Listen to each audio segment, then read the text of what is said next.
ಓಂ ಶಾಂತಿ.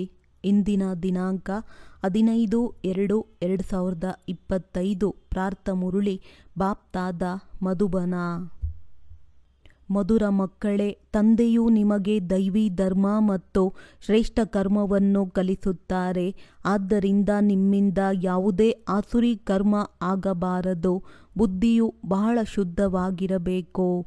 ಪ್ರಶ್ನೆ: ದೇಹಾಭಿಮಾನದಲ್ಲಿ ಬರುವುದರಿಂದ ಮೊದಲನೆಯ ಪಾಪ ಯಾವುದಾಗುತ್ತದೆ? ಉತ್ತರ: ಒಂದು ವೇಳೆ ದೇಹಾಭಿಮಾನ ಇದ್ದರೆ ದೇಹಧಾರಿಗಳ ನೆನಪು ಬರುತ್ತದೆ, ಕುದೃಷ್ಟಿ ಬರುತ್ತದೆ. ಇದು ದೊಡ್ಡ ಪಾಪವಾಗಿದೆ. ಆಗ ಮಾಯೆಯು ನನ್ನ ಮೇಲೆ ಯುದ್ಧ ಮಾಡಲು ಬರುತ್ತಿದೆ ಎಂದು ತಿಳಿಯಬೇಕು. ತಕ್ಷಣವೇ ಎಚ್ಚರಿಕೆಯಿಂದಿರಬೇಕು. ಓಂ ಶಾಂತಿ. ಆತ್ಮೀಯ ತಂದೆಯು ಆತ್ಮೀಯ ಮಕ್ಕಳಿಗೆ ತಿಳಿಸುತ್ತಿದ್ದಾರೆ. ಆತ್ಮೀಯ ತಂದೆ ಎಲ್ಲಿಂದ ಬಂದಿದ್ದಾರೆ? ಆತ್ಮಗಳ ಜಗತ್ತಿನಿಂದ. ಅದನ್ನೇ ನಿರ್ವಾಣಧಾಮ ಅಥವಾ ಶಾಂತಿಧಾಮವೆಂದು ಕರೆಯಲಾಗುತ್ತದೆ. ಇದು ಗೀತೆಯ ಮಾತಾಗಿದೆ. ಈ ಜ್ಞಾನವು ಎಲ್ಲಿಂದ ಬಂದಿತು ಎಂದು ನಿಮ್ಮನ್ನು ಕೇಳುತ್ತಾರೆ. ಹೇಳಿ, ಇದು ಅದೇ ಗೀತೆಯ ಜ್ಞಾನವಾಗಿದೆ. ಗೀತೆಯ ಪಾತ್ರವು ನಡೆಯುತ್ತಾ ಇದೆ ಮತ್ತು ತಂದೆಯು ಓದಿಸುತ್ತಾ ಇದ್ದಾರೆ. ಭಗವಾನುವಾಚ: ಭಗವಂತ ಒಬ್ಬರೇ ಆಗಿದ್ದಾರೆ. ಅವರು ಶಾಂತಿಯ ಸಾಗರ, ಶಾಂತಿಯ ಧಾಮದಲ್ಲಿ ಇರುತ್ತಾರೆ. ನಾವೂ ಸಹ ಅಲ್ಲಿಯೇ ಇರುತ್ತೇವೆ. ಇದು ಪತಿತ ಪ್ರಪಂಚ, ಪಾಪಾತ್ಮರ ತಮೋಪ್ರಧಾನ ಜಗತ್ತೆಂದು ತಂದೆಯು ತಿಳಿಸುತ್ತಾರೆ. ಈ ಸಮಯದಲ್ಲಿ ತಮೋಪ್ರಧಾನ ಆತ್ಮರಾಗಿದ್ದೇವೆ ಎಂಬುದು ನೀವು ಸಹ ತಿಳಿದುಕೊಂಡಿದ್ದೀರಿ. 84 ಜನ್ಮಗಳ ಚಕ್ರವನ್ನು ಸುತ್ತಿಕೊಂಡು ಸತೋಪ್ರಧಾನರಿಂದ ಈಗ ತಮೋಪ್ರಧಾನದಲ್ಲಿ ಬಂದಿದ್ದೇವೆ. ಇದು ಹಳೆಯ ಅಥವಾ ಕಲಿಯುಗಿ ಪ್ರಪಂಚವಾಗಿದೆ. ಈ ಹೆಸರೆಲ್ಲವೂ ಈ ಸಮಯದ್ದಾಗಿದೆ. ಹಳೆಯ ಪ್ರಪಂಚದ ನಂತರ ಹೊಸ ಪ್ರಪಂಚವಿರುತ್ತದೆ. ಭಾರತವಾಸಿಗಳು ಮಹಾಭಾರತ ಯುದ್ಧ ನಡೆದಾಗ ಪ್ರಪಂಚವು ಬದಲಾವಣೆಯಾಗಿತ್ತು ಎಂಬುದನ್ನು ತಿಳಿದುಕೊಂಡಿದ್ದಾರೆ. ಆಗಲೇ ತಂದೆಯು ರಾಜಯೋಗವನ್ನು ಕಲಿಸಿದ್ದರು. ಕೇವಲ ಏನು ತಪ್ಪಾಯಿತು? ಮೊದಲನೆಯದಾಗಿ ಕಲ್ಪದ ಆಯಸ್ಸನ್ನು ಮರೆತುಬಿಟ್ಟಿದ್ದಾರೆ ಮತ್ತು ಗೀತೆಯ ಭಗವಂತನನ್ನು ಸಹ ಮರೆತಿದ್ದಾರೆ. ಕೃಷ್ಣನನ್ನು ಪರಮಪಿತನೆಂದು ಹೇಳಲು ಸಾಧ್ಯವಿಲ್ಲ. ಆತ್ಮನೇ ಪರಮಪಿತ ಎಂದು ಹೇಳುತ್ತದೆ. ಅಂದಾಗ ಅವರು ನಿರಾಕಾರನಾದರು. ನಿರಾಕಾರ ತಂದೆಯು ಆತ್ಮನಿಗೆ ನನ್ನನ್ನು ನೆನಪು ಮಾಡು ಎಂದು ಹೇಳುತ್ತಾರೆ. ನಾನೇ ಪತಿತ ಪಾವನನಾಗಿದ್ದೇನೆ. ಏ ಪತಿತ ಪಾವನ ಎಂದು ನನ್ನನ್ನೇ ಕರೆಯುತ್ತಾರೆ. ಕೃಷ್ಣನಾದರೂ ದೇಹಧಾರಿಯಾಗಿದ್ದಾನಲ್ಲವೇ? ನನಗೆ ಯಾವುದೇ ಶರೀರವಿಲ್ಲ. ನಾನು ನಿರಾಕಾರನಾಗಿದ್ದೇನೆ. ಮನುಷ್ಯರ ತಂದೆಯಲ್ಲ, ಆತ್ಮಗಳ ತಂದೆಯಾಗಿದ್ದೇನೆ. ಇದನ್ನು ನಿಶ್ಚಯ ಮಾಡಿಕೊಳ್ಳಬೇಕು. ಗಳಿಗೆ ಗಳಿಗೆ ನಾವಾತ್ಮರು ಈ ತಂದೆಯಿಂದ ಆಸ್ತಿಯನ್ನು ತೆಗೆದುಕೊಳ್ಳುತ್ತೇವೆ. ಈಗ 84 ಜನ್ಮಗಳು ಪೂರ್ಣವಾಗಿದೆ. ತಂದೆಯು ಬಂದಿದ್ದಾರೆ. ಬಾಬಾ ಬಾಬಾ ಎಂದು ಹೇಳುತ್ತಿರಬೇಕು. ತಂದೆಯನ್ನು ಬಹಳ ನೆನಪು ಮಾಡಬೇಕು. ಇಡೀ ಕಲ್ಪ ಶಾರೀರಿಕ ತಂದೆಯನ್ನು ನೆನಪು ಮಾಡಿದ್ದೀರಿ. ಈಗ ತಂದೆಯು ಬಂದಿದ್ದಾರೆ. ಮನುಷ್ಯ ಸೃಷ್ಟಿಯಿಂದ ಎಲ್ಲ ಆತ್ಮರನ್ನು ಹಿಂತಿರುಗಿ ಕರೆದುಕೊಂಡು ಹೋಗುತ್ತಾರೆ. ಏಕೆಂದರೆ ರಾವಣ ರಾಜ್ಯದಲ್ಲಿ ಮನುಷ್ಯರೆಲ್ಲರದ್ದು ದುರ್ಗತಿಯಾಗಿದೆ. ಆದ್ದರಿಂದ ಈಗ ತಂದೆಯನ್ನು ನೆನಪು ಮಾಡಿ. ಇದು ರಾವಣ ರಾಜ್ಯವಾಗಿದೆ ಎಂಬುದನ್ನು ಮನುಷ್ಯರು ಯಾರೂ ತಿಳಿದುಕೊಂಡಿಲ್ಲ. ರಾವಣನ ಅರ್ಥವನ್ನೇ ತಿಳಿದುಕೊಂಡಿಲ್ಲ. ಕೇವಲ ದಶಹರ ಹಬ್ಬವನ್ನು ಆಚರಿಸುವುದು ಒಂದು ಪದ್ಧತಿಯಾಗಿ ಬಿಟ್ಟಿದೆ. ನೀವು ಸಹ ಇದರ ಅರ್ಥವನ್ನೇನು ತಿಳಿದುಕೊಂಡಿರಲಿಲ್ಲ. ಅನ್ಯರಿಗೆ ತಿಳಿಸಿಕೊಡಲು ಈಗ ತಿಳುವಳಿಕೆ ಸಿಕ್ಕಿದೆ. ಒಂದು ವೇಳೆ ಅನ್ಯರಿಗೆ ತಿಳಿಸಿಕೊಡಲಿಲ್ಲವೆಂದರೆ ಸ್ವಯಂ ಏನನ್ನೂ ತಿಳಿದುಕೊಂಡಿಲ್ಲವೆಂದು ಅರ್ಥವಾಗುತ್ತದೆ. ತಂದೆಯಲ್ಲಿ ಸೃಷ್ಟಿ ಚಕ್ರದ ಜ್ಞಾನವಿದೆ. ನಾವು ಅವರ ಮಕ್ಕಳಾಗಿದ್ದೇವೆ ಅಂದಾಗ ಮಕ್ಕಳಲ್ಲಿಯೂ ಸಹ ಈ ಜ್ಞಾನವಿರಬೇಕು. ನಿಮ್ಮದು ಗೀತಾ ಪಾಠಶಾಲೆಯಾಗಿದೆ. ಇದರ ಉದ್ದೇಶವೇನು? ಲಕ್ಷ್ಮೀ ನಾರಾಯಣರಾಗುವುದು. ಇದು ರಾಜಯೋಗವಲ್ಲವೇ? ನರನಿಂದ ನಾರಾಯಣ, ನಾರಿಯಿಂದ ಲಕ್ಷ್ಮಿಯಾಗುವ ಜ್ಞಾನವಾಗಿದೆ. ಅವರು ಕುಳಿತು ಕಥೆಗಳನ್ನು ತಿಳಿಸುತ್ತಿರುತ್ತಾರೆ. ಇಲ್ಲಿ ನಮಗೆ ತಂದೆಯು ರಾಜಯೋಗವನ್ನು ಕಲಿಸುತ್ತಿದ್ದಾರೆ. ಇದನ್ನು ಕಲ್ಪದ ಸಂಗಮ ಯುಗದಲ್ಲಿಯೇ ಕಲಿಸುತ್ತಾರೆ. ನಾನು ಹಳೆಯ ಜಗತ್ತನ್ನು ಬದಲಾವಣೆ ಮಾಡಿ ಹೊಸ ಜಗತ್ತನ್ನಾಗಿ ಮಾಡಲು ಬಂದಿದ್ದೇನೆ ಎಂದು ತಂದೆಯು ಹೇಳುತ್ತಾರೆ. ಹೊಸ ಜಗತ್ತಿನಲ್ಲಿ ಇವರ ರಾಜ್ಯವಿತ್ತು, ಹಳೆಯದರಲ್ಲಿ ಇಲ್ಲ. ನಂತರ ಅವಶ್ಯವಾಗಿ ಆಗಬೇಕು. ಚಕ್ರವನ್ನು ತಿಳಿದುಕೊಂಡಿದ್ದೀರಿ. ಮುಖ್ಯ ಧರ್ಮಗಳು 4 ಇವೆ. ಆದರೆ ಈಗ ದೇವತಾ ಧರ್ಮವಿಲ್ಲ. ದೈವಿ ಧರ್ಮಭ್ರಷ್ಟ ಮತ್ತು ದೈವಿ ಕರ್ಮಭ್ರಷ್ಟರಾಗಿ ಬಿಟ್ಟಿದ್ದಾರೆ. ಈಗ ಮತ್ತೆ ತಮಗೆ ದೈವಿ ಧರ್ಮ ಶ್ರೇಷ್ಠ ಮತ್ತು ಕರ್ಮ ಶ್ರೇಷ್ಠರಾಗುವುದನ್ನು ಕಲಿಸಲಾಗುತ್ತಿದೆ. ನನ್ನಿಂದ ಯಾವುದೇ ಆಸುರಿಯ ಕರ್ಮವೂ ಆಗುತ್ತಿಲ್ಲವೇ ಎಂದು ತನ್ನ ಬಗ್ಗೆ ಗಮನವನ್ನಿಡಬೇಕು. ಮಾಯೆಯ ಕಾರಣ ಯಾವುದೇ ಕೆಟ್ಟ ವಿಚಾರಗಳು ಬುದ್ಧಿಯಲ್ಲಿ ಬರುತ್ತಿಲ್ಲವೇ? ಕುದೃಷ್ಟಿ ಇರುವುದಿಲ್ಲವೇ? ಕುದೃಷ್ಟಿ ಇದ್ದರೆ ಅಥವಾ ಕೆಟ್ಟ ವಿಚಾರಗಳು ಬರುತ್ತದೆ ಎಂದರೆ ನೋಡಿ, ಅದಕ್ಕೆ ತಕ್ಷಣ ಎಚ್ಚರಿಕೆ ವಹಿಸಬೇಕು. ಅವರ ಜೊತೆ ಸೇರಬಾರದು.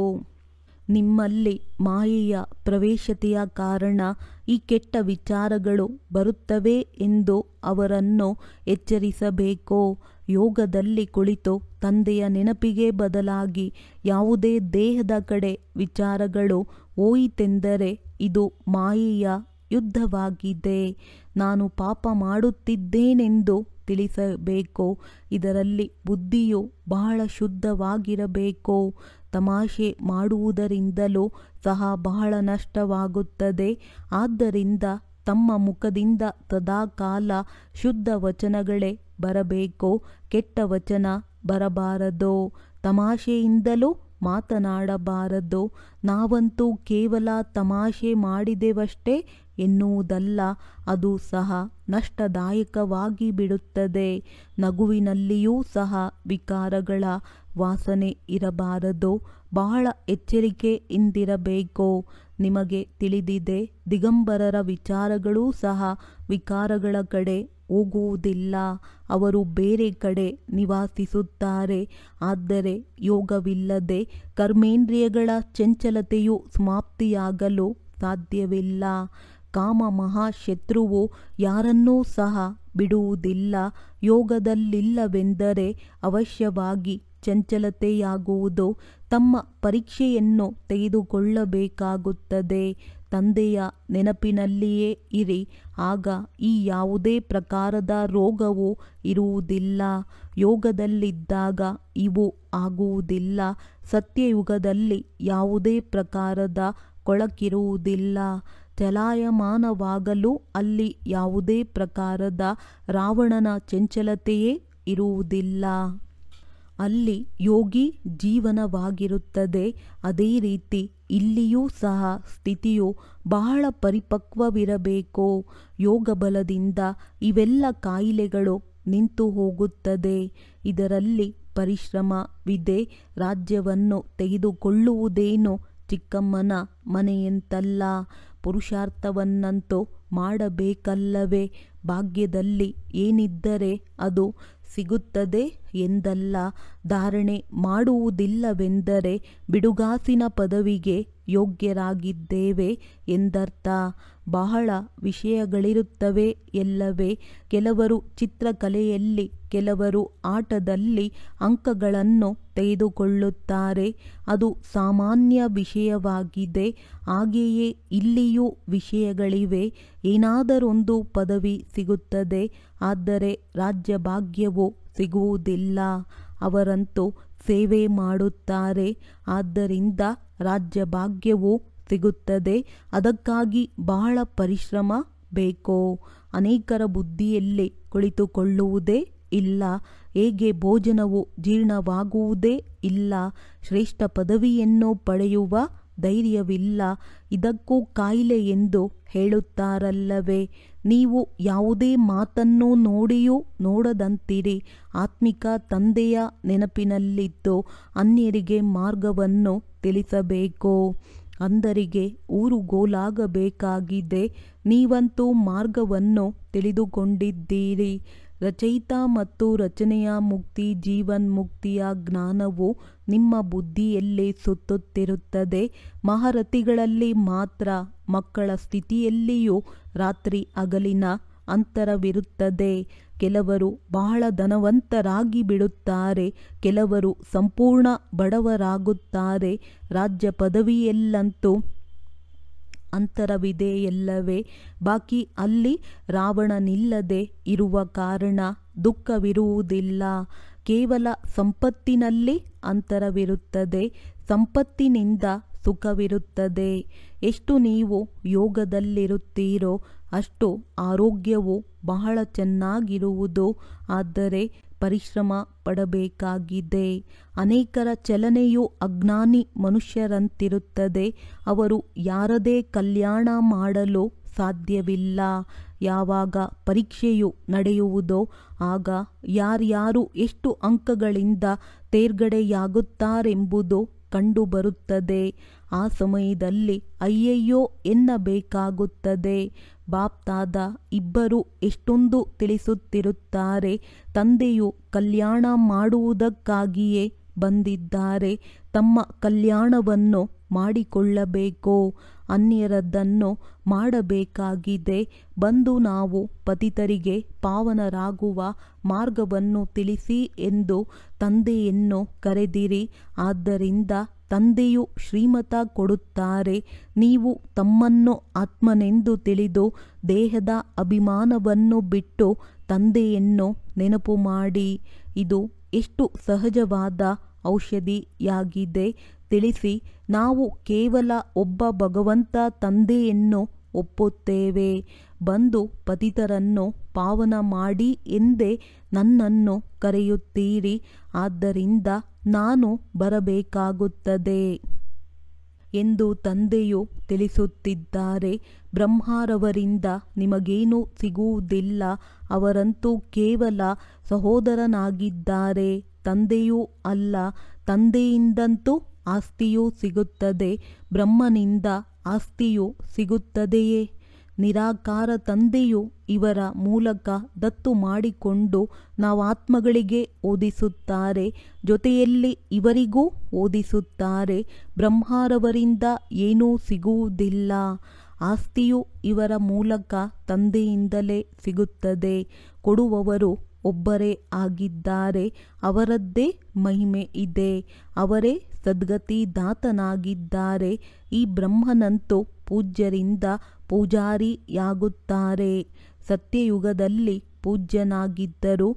ನಂತರ 84 ಜನ್ಮಗಳನ್ನು ತೆಗೆದುಕೊಂಡು ಈಗ ಪತಿತರಾಗಿದ್ದಾರೆ. ಈಗ ಪುನಃ ಪಾವನ ಪೂಜ್ಯರಾಗುತ್ತಿದ್ದಾರೆ. ನಾವು ಸ್ವಯಂ ತಂದೆಯಿಂದ ಕೇಳುತ್ತೇವೆ, ಯಾವುದೇ ಮನುಷ್ಯರಿಂದ ಕೇಳುವುದಿಲ್ಲ. ಮನುಷ್ಯರದ್ದು ಭಕ್ತಿ ಮಾರ್ಗವಾಗಿದೆ, ಇದು ಆತ್ಮೀಯ ಜ್ಞಾನ ಮಾರ್ಗವಾಗಿದೆ. ಜ್ಞಾನವು ಕೇವಲ ಒಬ್ಬ ಜ್ಞಾನಸಾಗರನ ಬಳಿ ಇದೆ. ಉಳಿದಂತೆ ಶಾಸ್ತ್ರ ಮೊದಲಾದವುಗಳೆಲ್ಲವೂ ಭಕ್ತಿಯದ್ದಾಗಿದೆ. ಶಾಸ್ತ್ರ ಮೊದಲಾದವುಗಳನ್ನು ಓದುವುದು ಭಕ್ತಿ ಮಾರ್ಗವಾಗಿದೆ. ಜ್ಞಾನಸಾಗರ ಒಬ್ಬರೇ ತಂದೆಯಾಗಿದ್ದಾರೆ. ನಾವು ಜ್ಞಾನ ನದಿಗಳು ಜ್ಞಾನಸಾಗರನಿಂದ ಹೊರಟಿದ್ದೇವೆ. ಉಳಿದಂತೆ ಅವು ನೀರಿನ ಸಾಗರ ಮತ್ತು ನದಿಗಳಾಗಿವೆ. ಮಕ್ಕಳಿಗೆ ಇವೆಲ್ಲ ಮಾತುಗಳು ಗಮನದಲ್ಲಿರಬೇಕು. ಅಂತರ್ಮುಖಿಯಾಗಿ ಬುದ್ಧಿಯನ್ನು ನಡೆಸಬೇಕಾಗಿದೆ. ತಮ್ಮನ್ನು ತಾವು ಸುಧಾರಣೆ ಮಾಡಿಕೊಳ್ಳಲು ಅಂತರ್ಮುಖಿಯಾಗಿ ಪರಿಶೀಲನೆ ಮಾಡಿಕೊಳ್ಳಿ. ಒಂದು ವೇಳೆ ಮುಖದಿಂದ ಯಾವುದೇ ಕೆಟ್ಟ ವಚನಗಳು ಬಂದರೆ, ಇಲ್ಲವೇ ಕುದೃಷ್ಟಿಯಾದರೆ, ನಮ್ಮ ಮುಖದಿಂದ ಕೆಟ್ಟ ವಚನಗಳು ಏಕೆ ಬಂದಿತು, ನಮ್ಮ ದೃಷ್ಟಿಯು ಕುದೃಷ್ಟಿ ಏಕಾಯಿತು ಎಂದು ತಮಗೆ ತಾವು ಪೆಟ್ಟು ಕೊಟ್ಟುಕೊಳ್ಳಬೇಕು. ಪದೇ ಪದೇ ಎಚ್ಚರ ವಹಿಸಬೇಕು. ಆಗಲೇ ಶ್ರೇಷ್ಠ ಪದವಿಯನ್ನು ಪಡೆಯುತ್ತೀರಿ.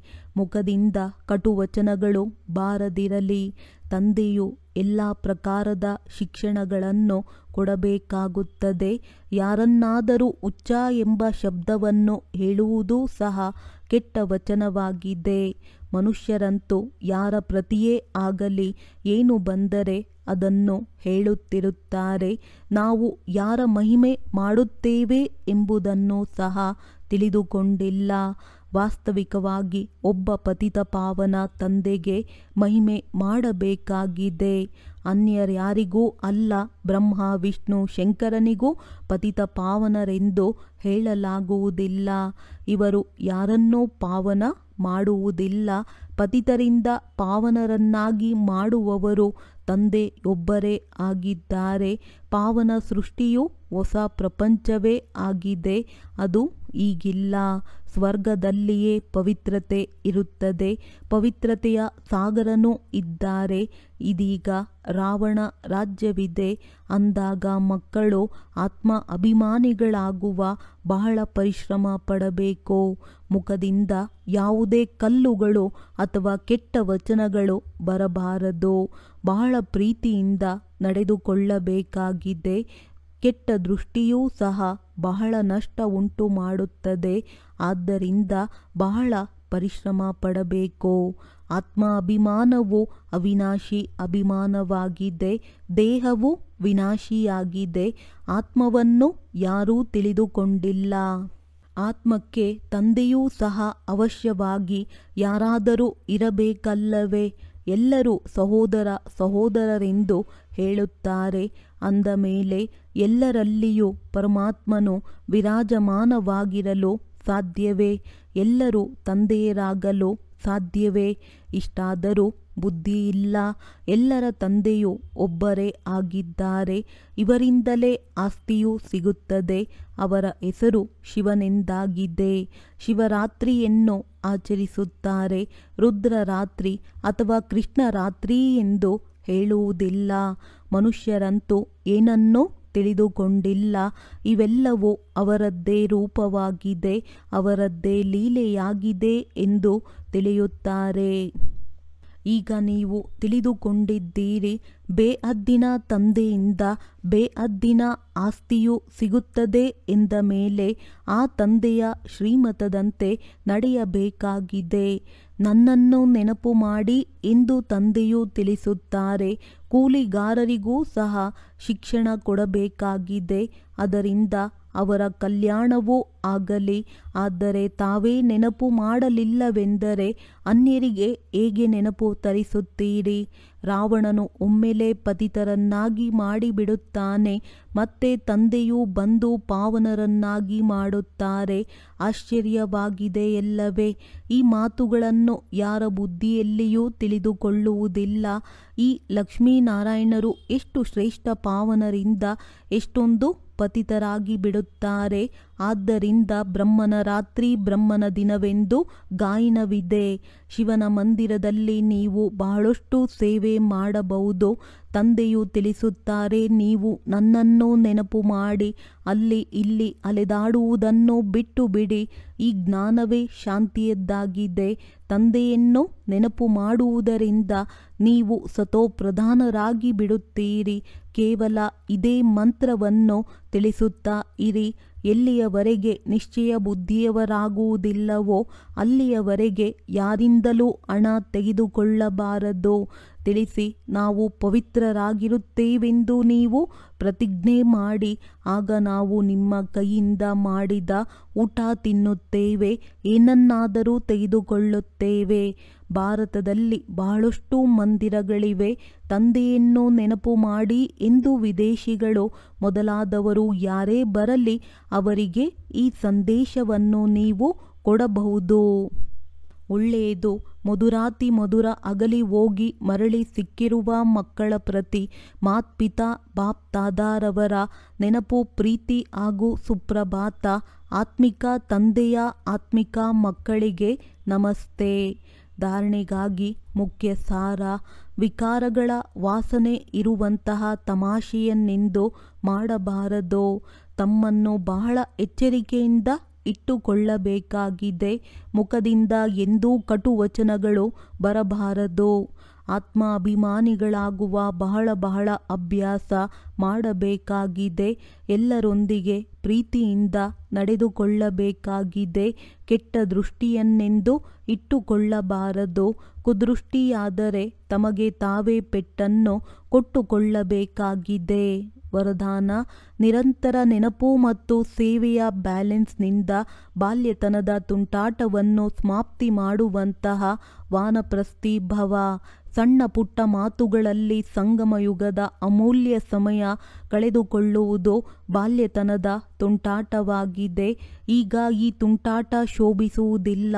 ವಾನಪ್ರಸ್ಥದಲ್ಲಿ ಕೇವಲ ಒಂದೇ ಕಾರ್ಯ ಉಳಿಯುತ್ತದೆ: ತಂದೆಯ ನೆನಪು ಮತ್ತು ಸೇವೆ. ಇದರ ವಿನಃ ಬೇರೆ ಯಾವುದೂ ನೆನಪಿಗೆ ಬರಬಾರದು. ಎದ್ದಿದ್ದರೂ ನೆನಪು ಮತ್ತು ಸೇವೆ, ಮಲಗಿದ್ದರೂ ನೆನಪು ಮತ್ತು ಸೇವೆ. ನಿರಂತರ ಈ ಬ್ಯಾಲೆನ್ಸ್ ಕಾಯ್ದುಕೊಳ್ಳಿ. ತ್ರಿಕಾಲದರ್ಶಿಯಾಗಿರುತ್ತಾ ಬಾಲ್ಯತನದ ಮಾತು ಅಥವಾ ಬಾಲ್ಯತನದ ಸಂಸ್ಕಾರಗಳ ಸಮಾಪ್ತಿ ಸಮಾರೋಹ ಆಚರಿಸಿ. ಆಗ ಹೇಳಲಾಗುತ್ತದೆ: ವಾನಪ್ರಸ್ಥಿ. ಸ್ಲೋಗನ್: ಸರ್ವ ಪ್ರಾಪ್ತಿಗಳಿಂದ ಸಂಪನ್ನ ಆತ್ಮದ ನಿಶಾನೆಯಾಗಿದೆ ಸಂತುಷ್ಟತೆ. ಸಂತುಷ್ಟರಾಗಿರಿ ಮತ್ತು ಸಂತುಷ್ಟರನ್ನಾಗಿ ಮಾಡಿ.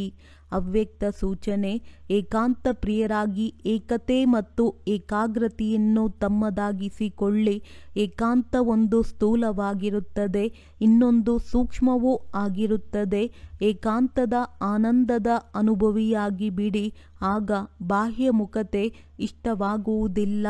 ಅವ್ಯಕ್ತ ಸ್ಥಿತಿಯನ್ನು ಹೆಚ್ಚಿಸಿಕೊಳ್ಳುವುದಕ್ಕೆ ಏಕಾಂತದಲ್ಲಿ ರುಚಿ ಇಟ್ಟುಕೊಳ್ಳಬೇಕು. ಏಕತೆಯ ಜೊತೆ ಏಕಾಂತ ಪ್ರಿಯರಾಗಬೇಕಾಗಿದೆ. ಒಳ್ಳೆಯದು. ಓಂ ಶಾಂತಿ.